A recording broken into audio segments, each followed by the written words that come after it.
Starcraft. Oh yes, I bring you in the red trunks. It is Mousesports MorroW. He is playing Zerg to the southeast of the Tal'Darim altar. What an interesting match to start off on. One of MorroW's favorites, because hey, who doesn't like 50-minute games? DDE doesn't like 50-minute games. That I can tell you for a fact. And in the northwest, I bring you Sixjax DDE. He is in the blue trunks, and he is playing Terran. Well, well, well. Let's see what happens here. Talking about fashion, just want to put that out there to open up the subject. Okay. The guy that I would never want to stand next to, never wish to commentate alongside, because of that, is Sturmy. Yes. If yes. you have never Sturmy is a heard very of Sturmy, fashionable person. You need Italians, to Google man. that guy, because he's the most handsome nerd you will ever see. I mean, people think Boxer's pretty handsome. I mean, from StarCraft 1, you think Bisu's pretty handsome. Well, no. Go search for Sturmy, and then go change your calendar. Maybe my girlfriend might search for Sturmy too, and she might replace my calendar with his. She He's might a replace pretty you handsome with guy. him, just in general. know.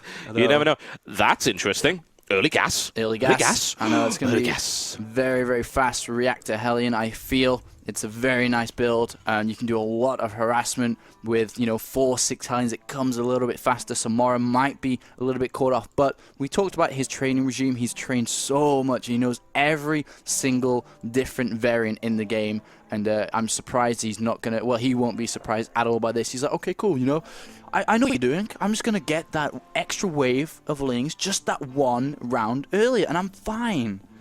Yeah, certainly a That's positive. how MorroW talks, by the way. No, it isn't.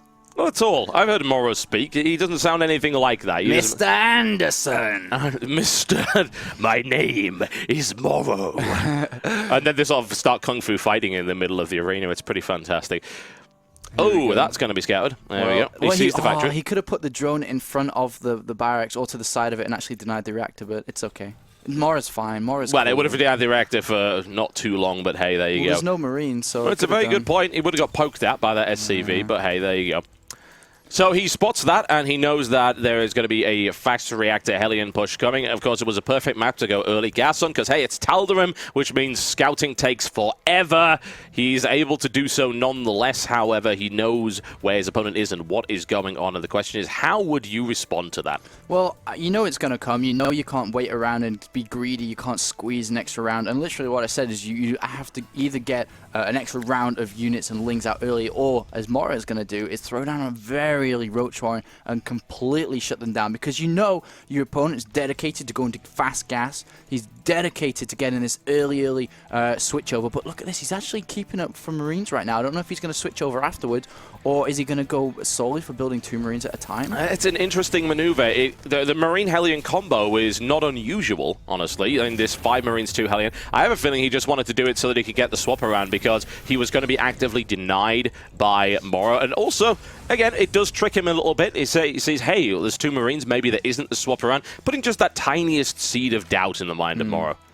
And the biggest mistake here, well, not mistake, but the biggest thing I'd love to see from MorroW is just to connect creep from the main to the natural. Because when you're going roaches, you need creep without roach speed. I cannot stress how much you do need that. And they're going to be ever so slow, and Hellions are going to be able to zip by super easy, super fast. And I love the follow-up from DDE, just like Select, going for a very early tech lab on that barracks, looking for a very early stim. Yep, it should work out quite nicely. The starport coming up, so drops are a possibility. Certainly. Very well. I mean, he could switch it up with the barracks, but I think he should have built the starport closer. So he's going to abuse something certainly soon. Hey, he's going to build something. Yeah, he is actually going to go for the swap around. This is going to be Banshee play by the looks of it. Banshee Hellion. It works. We've seen it before. It is effective. And he did get into the base. He didn't do any real damage, though. They were chased off by the roaches. And we do have a scouting overlord, and it looks like he's going to go ahead and scout the starport and see the back. Wow, no, he stopped. Oh, no, MorroW stopped. And, of course, he must fear the Marines on the ground, and that is really unfortunate. Run out of petrol. Yeah, pretty much. Like, God, just give me a minute. And he's injected. He's going the wrong way. Oh, dear. MorroW not with a good start right here at all. He could have scouted that. That Banshee is going to come in. There is an evolution chamber coming up. So, nice and safe. Yep, of course. Why would you not build an evolution chamber? Nice and cheap, and of course Spore Crawler nice and cheap as well. He's going to need it. He's going in the right direction now. He could have found out a good 30 seconds earlier than that, but hey, he's going to see it. He's actually going to see the Banshee pop out, so he's going to be absolutely certain what it is. Indeed. He can actually go right on top of this cliff and be hidden. Well, not the Banshee pops out, no. But he is going to go in there, see the command center as well, so he knows what's happening. He doesn't even need to throw down a Spore Crawler. A lot of people may overreact in this end. He doesn't really need it. He's adding down 2 anyway because the cloak could have been done. He doesn't know about the double gas not being taken very early. It could have already finished.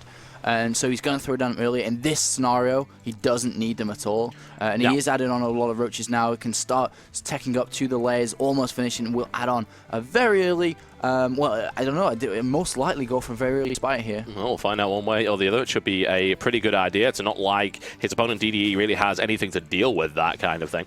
The Hellions have been poking in the entire time. The reason we haven't been showing it is because they've done absolutely nothing. It's been completely denied by the Roaches. He's been looking for openings. He didn't find any. Already some good fire from the ground right there. That Banshee will not die, but it's taken so much punishment that it certainly can't come in for another trip. And, you know, switching over for... Oh, actually, he's upgrading... He's building a Raven, which is extremely surprising. I have to wonder if he watched the games that MorroW was playing earlier, in fact, yesterday, when he had such massive creep spread. I have to wonder if he's going to try and deny that initially, because look at the amount of these going down right now. So many creep tumors going down. Perhaps he's getting the Raven out to try and deny that. It's interesting. We'll definitely have to follow how that goes down for sure. Nice harassment with the Banshee. Does just get a single kill there, but is doing damage, forcing MorroW to move around with the Queen and defend with it, sniping double creep tumors on the edge. That's what we're looking for with these Hellions. And MorroW not really punishing that. He is killing the rocks instead of the Hellions on the front. So a little bit of a win there for our Canadian Terran now. And we are seeing the Banshee move across once again on this right-hand side. Yeah, and the question is, will he be able to do any real damage to these Roaches? I think these Roaches will pull back immediately. They will get a little bit of early warning as the Banshee comes across. He might end up losing 1 Roach, but it looks like he doesn't even want to fight that at all by the looks of it. It doesn't look like it, TotalBiscuit. Nope. And we do have +1 melee being researched. I'm surprised he hasn't got +1 fires attack yet, or any upgrades for his Mutalisks. And the third base does finally go down. And I love the Banshee scouting the third base, making sure he knows how MorroW is expanding. He knows he's only on 3 base at the current time. A contaminate on the natural command center of we have DDE here. So a little bit slowing down with that, but look at this. He's pulling out the Raven now. And as you said, is going to start to snipe creep tumors with this Banshee. Yep, smart play, honestly. There are a few Mutalisks out, however, so that's going to make things a little bit ugly. Also, a lot of Zerglings on the field, too, so I can't see that working out very well. That's going to be 1 dead Banshee, or, you know, you could just leave it alone. That works as well. Yeah, the reason why MorroW is making so many units right now is because we're at 11:20 on the game clock. This is usually, well, this is even late for when a push should come. Because he got the Ravens so early on, he got the Banshee. Stim has been delayed, so naturally the push is going to be delayed because you always have to wait for Stim. And now the push is coming out, so MorroW getting units slightly too early because he didn't know about the Raven. He didn't really understand what DDE was doing, having lost all scanning information. So he's pretty much prepared now and is already starting to go back to drones. 55 currently, is adding on 10 more and has sufficient enough units to deal with this threat at the moment. If MorroW goes in now, he's going to be able to do big damage because those siege tanks do not have the siege tech research. MorroW does not know that, however, so he's backing off immediately. However, there is this big run by. That is a very large run by. There's a good 40 Zerglings on the field, and now he's just going to ram his way into DDE's base. In the meantime, DDE cleaning up a large number of creep tumors. The thing is, he barely has the numbers right here. He's losing a huge amount of SCVs to try and defend against this. The entire natural is now being cleaned up. In the meantime, DDE pushes his way into the base, cleaning up a ton of creep tumors, and this is it's not gonna be a base trade, I don't think.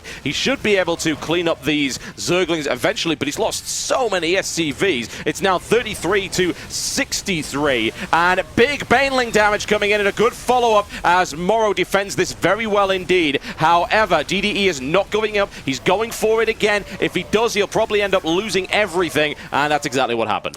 Unfortunately for DDE, he's going to concede a very early a loss in this best of 5 series here, and the counterattack from MorroW excellent because everything was delayed a little bit because of the Banshees, which didn't do enough damage, didn't slow MorroW down. The Raven added, which didn't do anything in this game, and it's just completely threw the timings back of everything of DT. No siege mode, no stim, couldn't defend the ground against a counterattack. Have you seen what's hiding in the corner right there? Two secret banelings, my favorite kind of banelings right there. They're perfectly positioned under the tree, and I'm looking forward to seeing this gift being given to DDE on Christmas Day. He's going to wait for the upgrade to finish, though, just to be super safe, super sure he does maximize damage from these. And upgrade, well, up comes the speed. It's done now, so keep rolling, rolling, rolling. Yes, that's what rolling. That is what we would expect. Maybe MorroW's just going to keep it there for the best possible opportunity. Maybe when he goes in for the attack, it's probably a good idea. MorroW's spreading out across the entire map right here with these overlords. He's got absolutely fantastic coverage. And here come the banelings. Ouch! That is really efficient baneling use. And I can't say that DDE will be too happy with that. Not at all. I mean, MorroW's at 77 drones. He's taking a 4th and 5th base at the same time. His unit count right now, we have 6 Mutalisks and 11 in production. So that's a lot there. And the Lings as well, +1. The MorroW only just now starting +1 flyers attack, but look at the army from DDE now, and killing these rocks on the left is just nothing. Doesn't have combat shields yet, doesn't have any upgrades, and it's looking pretty dismal right now for him.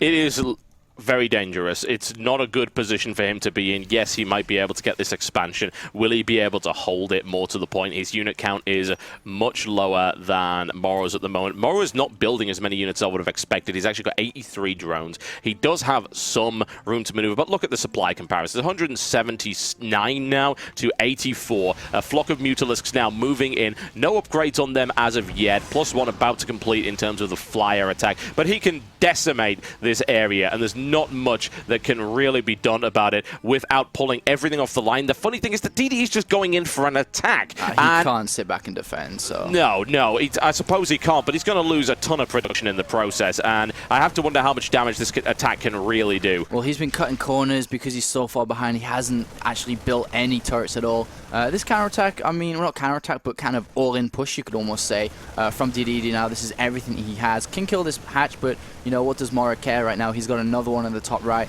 and I'm sure MorroW's just going to recollect all his forces. And GG, ladies and gentlemen, DDE can't do anything there. The first game of this best of 5 series going in a convincing manner to MorroW.